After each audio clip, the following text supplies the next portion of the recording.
আমি লেখালেখি শুরু করেছি ওনার মৌচাকে ঢিল নামে একটা, আমি লেখালেখি করতাম। তারপর তো শফিকের সঙ্গে অনেক দিনে আমি ওনার বিজ্ঞাপন বানিয়েছি। তো ওখানে আমার লেখা নেওয়ার পরে উনি দেখলেন, একটু দেখে বললেন, ভালোই তুই লেখো, তোমার ইংরেজি কেমন? আমি বললাম, ইংরেজি পারি না। তখন উনি আমাকে বললেন, ইংরেজি শেখো। এরপরে আমি একটু অপমানিত বোধ করলাম, বোধ করে বাসায় গিয়ে একটা রেমন্ড মার্ফির ইংলিশ গ্রামার বই কিনে নিয়ে আসলাম। এনে আমি যুদ্ধ শুরু করলাম যে ইংলিশটা এই পর্যায়ে শিখতে হবে, অ্যাটলিস্ট যেন আমি বুঝতে পারি একটা বইতে কী লেখা আছে।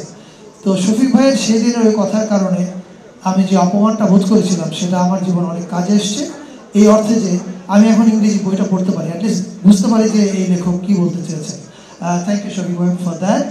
আর আপনি আরও 100 বছর বেঁচে থাকেন। দ্বিতীয়বার আমরা আবার লাইফ টাইম অ্যাচিভমেন্ট অ্যাওয়ার্ড আপনার দিতে চাই। Thank you.